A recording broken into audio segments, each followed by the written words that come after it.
Hello दोस्तों, मैं हिमांशु कुमार आप सभी लोगों का स्वागत करता हूं हमारे चैनल कॉमिक्स हीरो पर।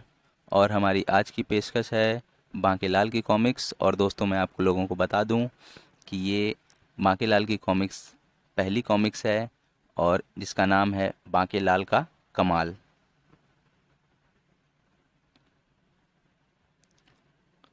बहुत समय पहले की बात है। रामपुर गांव में एक गरीब आदमी ननकू अपनी पत्नी गुलाबवती के साथ रहा करता था। ननकू दिन भर गांव के जमींदार के खेतों में काम करता था और शाम को काम के बदले उसे जो अनाज मिल जाता था पति पत्नी उसे खाकर संतुष्ट रहते थे। गुलाबवती प्रतिदिन रात को सोने से पहले घंटों भगवान शिव की पूजा किया करती थी। ओम नमः शिवाय, ओम नमः शिवाय। उस समय भगवान शिव कैलाश पर्वत पर पार्वती जी के साथ बैठे बातें कर रहे थे जब ओम नमः शिवाय, ओम नमः शिवाय। स्वामी, यह कौन है जो नित्य इस समय आपको याद करती है? यह मेरी सच्ची पुजारिन की पुकार है। सच्ची पुजारिन? यह आप कैसे कह सकते हैं कैलाशपति? मैं समझ गया प्रिय कि तुम क्या कहना चाहती हो। तुम स्वयं पृथ्वी पर चलकर मेरी पुजारिन से मिलना चाहती हो। हम तुम्हारी यह मनोकामना अवश्य पूरी करेंगे। और फिर उस रात गुलाबवती ने जैसे ही पूजा समाप्त कर आंखें खोलीं, अरे भगवान, आप मैया पार्वती के साथ? मैं तो धन्य हो गई। हम तुम्हारे भक्तिभाव से बेहद प्रसन्न हैं गुलाबवती। मांगो, क्या मांगती हो? प्रभु, आपके दर्शन कर मैंने सब कुछ पा लिया, फिर भी आपकी कृपा दृष्टि मुझ पर है। आप मुझे एक पुत्र दे दें। एवं अस्तु। और इसी के साथ भगवान शिव और पार्वती आलोप हो गए। खुशी से झूमती गुलाबवती ने जब यह बात सोते हुए ननकू को जगाकर बताई तो वह भी मारे खुशी के उछल पड़ा। त तुम सच कह रही हो भाग्यवान? मैं बाप बनूंगा? जी। वर्ष बीतने से पहले ही गुलाबवती ने एक पुत्र को जन्म दिया। हे भगवान, आज मैं कितना खुश हूँ।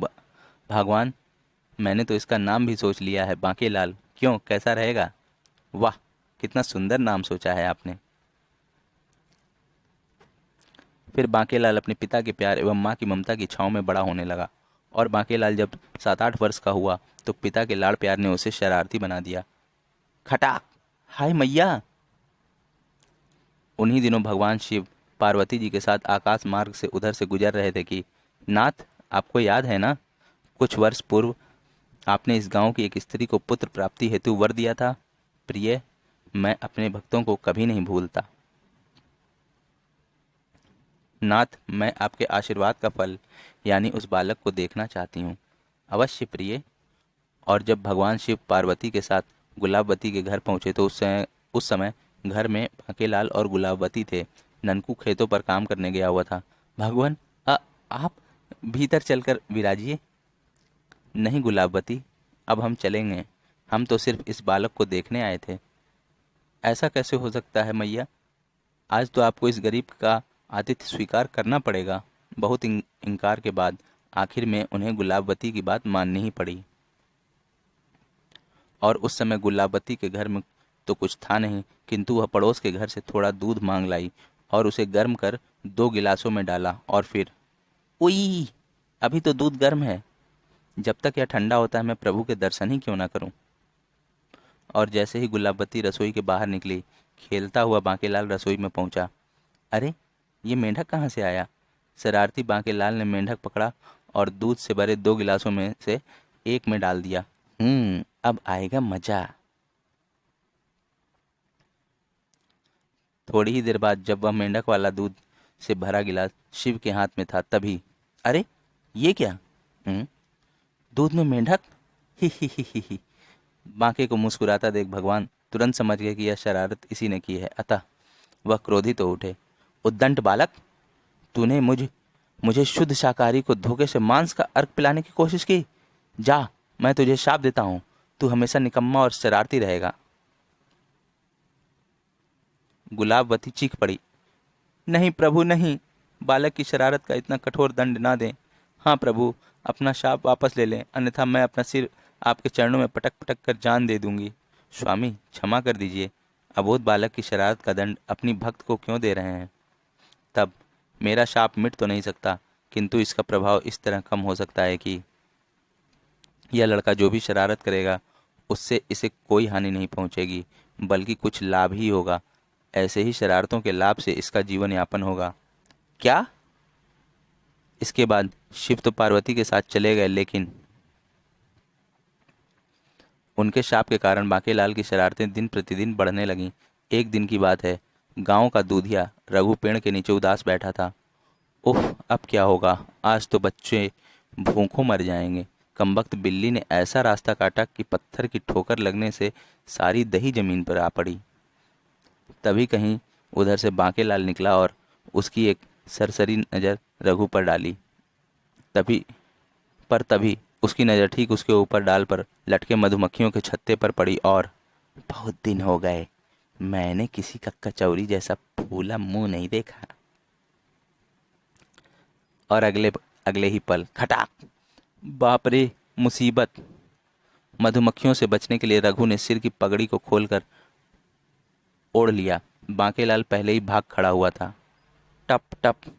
थोड़ी देर बाद जब मधुमक्खियों की हलचल खत्म हुई तो रघु उठा, और जब उसने देखा कि अरे, मेरा मटका तो शहद से भर गया। वाह ऊपर वाले, किसी को छप्पर फाड़ कर देता और किसी को छत्ता फोड़कर। रघु ने गांव के बनिए को शहद बेचकर घर के लिए सामान खरीदा। तभी उसकी नज़र सामने से आते बांकेलाल पर पड़ी। अरे, यह तो वही लड़का है जिसकी वजह से आज मेरे बच्चे भूखे सोने से बच गए। अरे बेटा, जरा सुनना। बाप रे, भागो! बांके भागा तो रघु भी उसके पीछे दौड़ पड़ा और जल्दी ही उसे पकड़ लिया। अब तो फंस गया बेटा बांके, आज तेरी खैर नहीं। बेटा, आज तेरी ही वजह से मेरे घर का चूल्हा जलेगा। बेटा, वो शहद पूरे 10 सिक्कों में बिका, और तू ले यह एक सिक्का और मौज कर। एक सिक्का बांकेलाल को देकर रघु चलता बना। और बांकेलाल, बेईमान कहीं का, मेरी वजह से फायदा इसे 10 का हुआ और देकर गया मुझे एक सिक्का, कम से कम 5 तो देता। बांकेलाल के पड़ोसी लालू व चालू, जो गांव में बेहद शरीफ समझे जाते थे, वास्तव में पक्के चोर थे। उन्होंने आजकल अपने व पड़ोस आसपास पड़ोस के गांव में जबरदस्त सफाई अभियान चलाया हुआ था। एक दिन सुबह मुंह अंधेरे ही गांव के लाला सुखीराम के घर झाड़ू फेर कर लौटे और फिर चोरी का माल अपने घर के पिछवाड़े दबाकर उस स्थान की पहचान के लिए वहां पर एक आम का पौधा लगा दिया और अंदर जाकर चैन की नींद सो गए। और सुबह जब बांकेलाल की निगाहें उस आम के पौधे पर पड़ी तो तो पड़ोसी आम खाएंगे और हम ललचाएंगे? नहीं, ऐसा कदापि नहीं हो सकता। मैं इस पौधे को जड़ से उखाड़ दूंगा। और जैसे ही बांकेलाल ने पौधे को उखाड़ा, अरे बाप रे, सोने के सिक्के! तभी लालू चालू भी वहां पहुंच गए। ओह, इस कमबख्त की वजह से हमारी पोल खुल जाएगी। हाँ, अब इसका जिंदा रहना ठीक नहीं। तभी बांकेलाल की नज़र उन पर पड़ी तो वह दौड़कर दीवार के पार कूदा। जिंदा नहीं बचना चाहिए। बाप रे, भागो! लेकिन जल्दबाजी में वह दूसरी तरफ गिर गया। ठीक तभी सुखीराम के घर हुई चोरी की जांच करने स्वयं नगर कोतवाल सैनिकों सहित उधर से गुजर रहा था। हाय, मैं मरा! क्या बात है बेटा, तुम इतने घबराए हुए क्यों हो?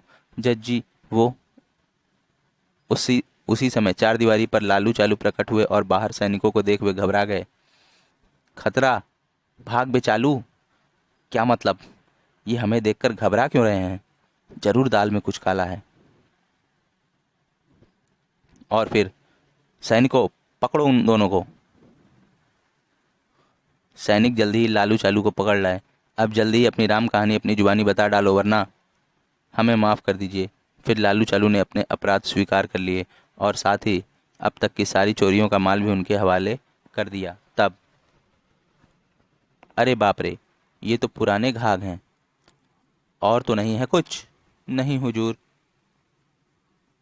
दूसरे दिन नगर कोतवाल के कहने पर सभा का आयोजन किया गया। भाइयों, आपके गांव के बाकेलाल ने बहुत पुराने चोरों को पकड़वाकर अनेक चोरियों का माल दिलवाया है। ऐसे रंगे चोरों को पकड़ना बहुत मुश्किल था। मैं चोरी के माल में से 10वां भाग बाकेलाल को इनाम में देता हूँ। वाह भाई वाह, बाकेलाल ने तो कमाल कर दिया। ननकुआ का लड़का तो कमाल का निकला। और इस तरह शरारतें करता और उसके लाभ उठाता हुआ बाकेलाल बड़ा हो गया। लेकिन बाकेलाल का दुर्भाग्य था कि ननकू व गुलाबवती पिछले ही वर्ष उसे अकेला छोड़कर स्वर्ग सिधार गए थे। दूर दूर के गांवों में भी उसकी प्रसिद्धि फैल चुकी थी। बारिश का मौसम था। बांकेलाल अपने घर के आंगन में चारपाई पर बैठा कोई नई शरारत करने की योजना बना रहा था। बेटा बांके, अब की बार कोई ऐसी तरकीब सोच जिससे हर बार की तरह तेरी योजना की टांग ना टूट सके। मैं चाहता कुछ हूं और होता कुछ और है। तभी वह कुछ सोचते सोचते चुटकी बजा के उछल पड़ा, वो मारा पापड़ वाले को। और फिर तुरंत ही अपने दिमाग में आई नई योजना को कार्य रूप देने के लिए वह गांव के मुखिया की घर की ओर चल दिया। आह, अब मैं जल्दी ही माला माल हो जाऊंगा। हर बार एक दो आदमी की खाट खड़ी करने की सोचता हूँ तो उसकी खाट खड़ी होने की बजाय उड़न खटोला बन जाती है। पर इस बार पूरे गांव का बेड़ा गर्क करके मानूंगा। मुखिया जी के घर के बाहर ही चौपाल पर कुछ लोगों के साथ बैठे किसी मामले पर विचार कर रहे थे। तभी बांकेलाल उनके सामने कुछ परेशान सा हुलिया बनाए पहुंचा। राम राम मुखिया जी। राम राम बांकेलाल, आओ बैठो। कहो कैसे आना हुआ, सब खैरियत तो है? मुखिया जी, मेरी तो खैर है। प, प, पर पर क्या बात है बांकेलाल, तुम हिचकिचा क्यों रहे हो? बात यह है मुखिया जी कि आज शाम तक आपने गांव में एक भयानक मुसीबत आने वाली है। हैं? बांकेलाल की बात सुनकर वहां पर मौजूद सारे लोग हैरान उठे। कैसी मुसीबत? तुम कहना क्या चाहते हो बांकेलाल? तबाही, विनाश, बर्बादी? बांकेलाल के मुंह से तबाही, विनाश, बर्बादी जैसे शब्द सुनकर गांव वालों के मुंह से चीख निकल पड़ी। आखिर बात क्या है? तुम किस तबाही या बर्बादी की ओर संकेत कर रहे हो बांकेलाल? मुखिया जी, बात दरअसल यह है कि कल रात शंकर भगवान ने मुझे सपने में दर्शन दिए और कहा कि आज रात तक इस गांव में भयानक बाढ़ आने वाली है, जिससे सारा गांव पानी में डूब जाएगा। हैं? कोई उपाय भी बताया होगा उन्होंने इस मुसीबत से बचने का? जी हाँ, भगवान शंकर ने मुझसे सपने में कहा कि सारे गांव वाले अपने अपने घरों को छोड़कर ऊंचे टीलों पर पहुंच जाएं। इसी में सबका कल्याण है। ओह, ठीक है बांकेलाल, तुम्हारा बहुत बहुत धन्यवाद। तुमने समय रहते यह खबर देकर बहुत बड़े पुण्य का काम किया है। मैं अभी यह खबर गांव में पहुंचाए देता हूं। और आप सब लोग तो आने वाले समय की गंभीरता से परिचित हो ही चुके हैं। अतः आप लोग अपने घरों में जाकर बचाव की तैयारी करें। ठीक है मुखिया जी, चलो भाइयों। और इसके साथ ही बांकेलाल अपनी योजना के सफल होने की आशा में मन ही मन खुश होता हुआ अपने घर की ओर चल दिया। वाह, क्या शक्ति बाण चलाया है! और घर पहुंचकर हा हो, खूब मूर्ख बनाया मैंने मुखिया को। अब आएगा मजा। सारे गांव वाले अपने अपने घरों को छोड़कर गांव से बाहर ऊंचे टीलों पर चले जाएंगे और मैं उनके घरों में घुसकर अच्छा खासा माल बटोर लाऊंगा। और जब कल मुखिया जी मुझसे कहेंगे बाढ़ नहीं आई, तो कह दूंगा मैं क्या करूं, जैसा मुझे सपना आया था मैंने आपको बता दिया था। हा। और यही सब सोचते हुए वह सो गया। उधर गांव के भोले भाले लोग मुखिया जी द्वारा भेजे गए संदेश को सुनकर गांव छोड़ने की तैयारी कर ही रहे थे कि तभी आकाश में काले काले बादल गरजने लगे। ओह, इतना खराब मौसम! अरे भोला मुखिया जी ने सच ही कहलवाया है। ऐसी भीषण बरसात मैंने पहली बार देखी है। मुन्ने की माँ जल्दी करो, बस अपने मतलब का थोड़ा बहुत सामान ले लो और निकल चलो चलो ऊंचे टीले की ओर। आप मुन्ने को पकड़िए, मैं सामान संभालती हूँ। और कुछ ही देर बाद, भागो जल्दी करो, हे भगवान रक्षा करो, कृपा भोलेनाथ। कुछ देर बाद जब पूरा गांव निर्जन हो चुका था, बांकेलाल अपने घर से निकलकर बारिश में भीगता हुआ गांव के महाजन के घर की ओर चल दिया। अरे वाह, यह तो सोने पर सुहागा हो गया। गांव वाले इस बारिश को देखकर मेरी बात को सच समझ रहे होंगे और मुझे भी ऐसे सुहावने मौसम में लोगों का घर साफ करने में अलग ही मजा आएगा। सबसे पहले मैं गांव के महाजन लाला हरदयाल के घर में घुसकर उसका माल समेटूंगा, क्योंकि उसके यहाँ काफ़ी मोटा माल मिलने की उम्मीद है। इधर गांव वाले टीले पर पहुंचे और बरसात से बचने की व्यवस्था करने लगे। तभी एक जगह तंबू के लिए बांस गाड़ रहे तीन चार व्यक्तियों के पास एक औरत घबराई हुई आई। रामू के बप्पा, वह वो क्या बात है कमला, तुम कुछ परेशान सी नजर आ रही हो? अनर्थ हो गया स्वामी, मैं बर्बाद हो गई। मैं बात क्या है कमला, तुम बताती क्यों नहीं?